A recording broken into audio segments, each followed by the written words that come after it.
కూటమి రెండో స్థానానికి రావడం, మొదటి స్థానానికి దగ్గరగా వెళ్ళే పరిస్థితులు ఉన్నాయి. ఏదైనప్పటికీ తమిళనాడులో ఒక హంగ్ అసెంబ్లీ ఏర్పాటయ్యే పరిస్థితులు కూడా మనకు కనిపిస్తూ ఉన్నాయి. కేరళలో కొన్ని దశాబ్దాలుగా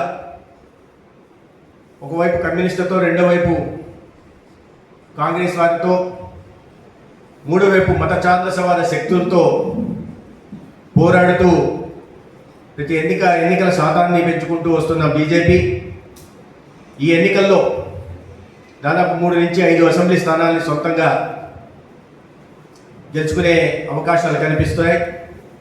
గణనీయంగా ఓట్ల శాతాన్ని కూడా పెంచుకోవడం జరుగుతుంది. దేశంలో ఎక్కడ ఎన్నికలు జరిగినా లేదా జాతీయ స్థాయిలో జరిగినా కమ్యూనిస్టులు, కాంగ్రెస్లు జతకట్టి బీజేపీకి వ్యతిరేకంగా పోరాడే ఈ పార్టీలు కేరళ రాష్ట్రానికి వచ్చేసరికి ఒక టాసిక్ అండర్స్టాండింగ్తో చాలా స్ట్రాటజిక్గా వారు బీజేపీ గెలుస్తుందనే చోట్ల చేతులు గడపడం, తద్వారా బీజేపీ అవకాశాలను గండి కొట్టడం ప్రయత్నం చేస్తూ ఉన్నారు. ఈసారి బీజేపీ ఓట్ల శాతం ఖచ్చితంగా వారు ఎటువంటి కుట్రయత్నాలు చేసినా ఓట్ల శాతం పెరిగే అవకాశం ఉంది. ఇది మొత్తంగా చూస్తే దేశ ఎన్నికలన్నింటినీ మీరు కలిపి చూస్తే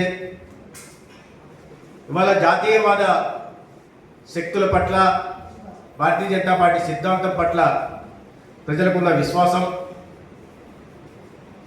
ఒక 12 సంవత్సరాలుగా దేశ ప్రధానిగా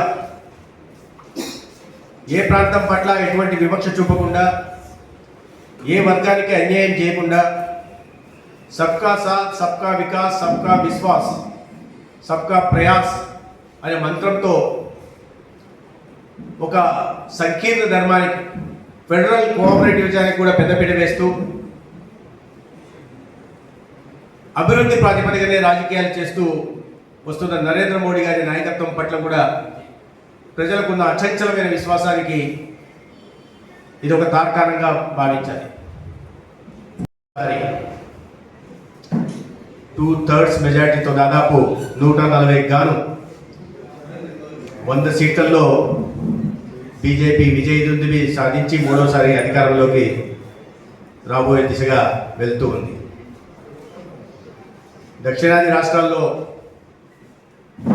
పర్టికులర్గా పుదుచ్చేరికి సంబంధించి సహజంగా రెండోసారి అధికారంలోకి ఎప్పుడూ అధికారంలో ఉన్న పార్టీ రాదు, కూటమి రాదు. కానీ ఆ సంప్రదాయాన్ని పటాపంచలు చేస్తూ ఎన్డీఏ కూటమి మళ్ళీ రెండోసారి పుదుచ్చేరిలో అధికారంలోకి రాబోతుంది.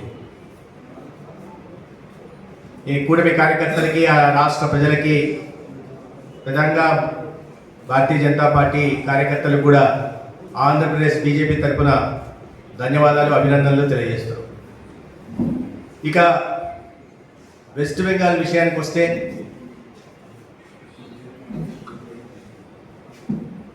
వెస్ట్ బెంగాల్లో ప్రజలు ఇచ్చిన స్పష్టమైన తీర్పు ఒక ఆటవిక పాలనకి ముగింపు పలికే దిశగా ఉంది. 15 సంవత్సరాలుగా కేవలం మత సంతుష్టీకర రాజకీయాలు చేస్తూ అభివృద్ధిని అటకెక్కించేసి సంక్షేమాన్ని తుంగలో తొక్కేసి మతాల మధ్య విద్వేషాలు పెంచి అక్రమ చొరబాటుదారులను ప్రోత్సహించి వాళ్ళందరికీ ఓటర్ ఐడీలు ఇచ్చి అర్హత లేకపోయినా అన్ని రకాల సంక్షేమ పథకాలను ఇచ్చి తద్వారా బెంగాల్లో ఉంటున్న పేదలకి నోట్లో మట్టి కొట్టి సాగిన ఒక అటవిక పాలన 15 సంవత్సరాల తర్వాత అంతమైంది.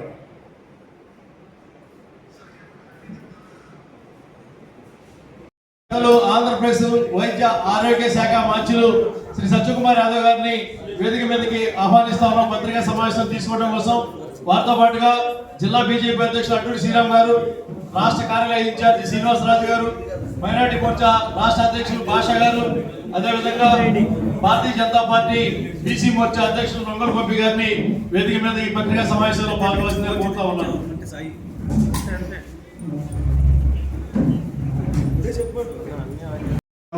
అది కూడా గెలిచినది కూడా 140 గాను 90 సీట్లతో గెలుస్తున్నారు.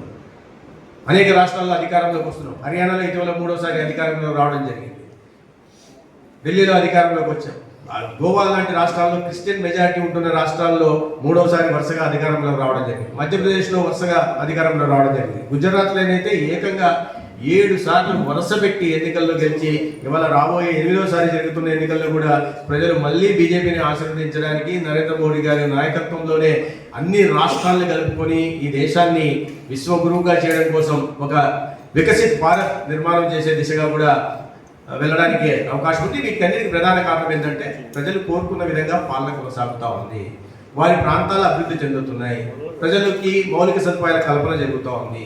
మంచి పశ్చిమ రాష్ట్రాలు కాకుండా తూర్పు రాష్ట్రాలు ఇటీవలే ఒడిశాలో గెలవడం జరిగింది. అస్సాంలో గెలిచాం. ఈశాన్య రాష్ట్రాల్లో గెలుస్తున్నాం. ఎంతో కొరకరాని కొయ్యగా ఉంటున్న వెస్ట్ బెంగాల్లో కూడా ఇవాళ భారతీయ జనతా పార్టీకి ప్రజలు పట్టం కట్టారు. దీనికి ప్రధాన కారణం అనేక రాష్ట్రాల్లో గత 12 సంవత్సరాలుగా జరుగుతున్న పాలన ఒకవైపు అభివృద్ధి, రెండో వైపు సంక్షేమాన్ని తీసుకెళ్తూ ఎవరి పట్ల ఎటువంటి వివక్ష లేకుండా సాగుతున్న పాలన, ఆ రాష్ట్రాల్లో కనిపిస్తున్న అభివృద్ధి, మౌలిక సదుపాయాల కల్పన, సంపద సృష్టి, ఉద్యోగ ఉపాధి అవకాశాలు, మహిళా సాధికారిత, వ్యవసాయానికి ఊతం ఇచ్చే నిర్ణయాలు తీసుకుంటున్న కారణంగా ఇతర రాష్ట్రాల్లో జరుగుతున్న అభివృద్ధిని చేసి వాళ్ళ కొత్త రాష్ట్రాలుగా ఉంటున్న వెస్ట్ బెంగాల్ లాంటి రాష్ట్రం కూడా బీజేపీ అధికారంలోకి వస్తే ఈ రాష్ట్రం బాగుపడుతుంది. ప్రధానంగా అంతర్గత భద్రతకి, దేశ భద్రతకి ఒక సవాలుగా నిలిచిన అక్రమ చొరబాటుదారులకి అడ్డుకట్ట వేయడానికి అవకాశం ఉంటుంది. డిటెక్ట్, డిలీట్, డిపోర్ట్ అనే నినాదం ఏదైతే ఉందో భారతీయ జనతా పార్టీకి, దాంట్లో భాగంగా డిటెక్ట్ చేయడం జరిగింది. ఎవరైనా అయితే అక్రమ చొరబాటుదారులు ఉన్నారో వారి ఓట్లను గుర్తించడం జరిగింది. దొంగ ఓట్లు వేసేవారు ఉన్నారో వారి ఓట్లను గుర్తించడం జరిగింది. అనేక మంది బాటలు అటువైపు నుంచి వచ్చి హిందూ పేర్లతో కూడా దొంగ ఓట్లను చేర్చుకోవడం జరిగింది. గత ప్రభుత్వ సహకారం వల్ల వారిని గుర్తించడం జరిగింది. డిలీట్ చేయడం కూడా జరిగింది. డిటెక్ట్, డిలీట్ చేయడం కూడా జరిగింది. ఇక మిగిలింది డిపోర్ట్. ఎన్నికల సందర్భంగా దేశ ప్రధాని కానీ అమిత్ షా గారు కానీ అధికారంలోకి వచ్చిన తర్వాత ఈ అక్రమ చొరబాటుదారులు ఉన్నారో వాళ్ళందరినీ గుర్తించి వారి దేశాలకు పంపించడం జరుగుతుందని చెప్పడం జరిగింది. అదేవిధంగా శాంతి భద్రతకు వికాసం కలిగిస్తూ ప్రజాస్వామ్యం ఇచ్చిన హక్కుని వినియోగించుకోవడానికి అవకాశం లేకుండా అడ్డుకుంటూ ఓటు వేసుకునే అవకాశాన్ని వల్ల ఆ అధికారాన్ని కూడా హరించి అటువంటి దాడిలో పాల్పడుతున్న వాళ్ళకు కూడా తలకిందులుగా వేలాడదీస్తాం. శాంతి భద్రతల విషయంలో ఎవరైనా సరే ఉపేక్షమనే ఒక స్పష్టమైన సందేశాన్ని పంపిన కారణంగానే ప్రజలు ఇవాళ భారతీయ జనతా పార్టీ వైపు చూడడం జరిగింది. దీని కారణంగా బీజేపీ ఫుట్ ప్రింట్ దేశంలో పెరుగుతూ పోతా ఉంది. 16 రాష్ట్రాల్లో భారతీయ జనతా పార్టీ సొంతంగా అధికారంలో ఉంది. ఇవాళ మరొక రాష్ట్రం వెస్ట్ బెంగాల్ కూడా బీజేపీ అధికారంలో కూడా వచ్చింది.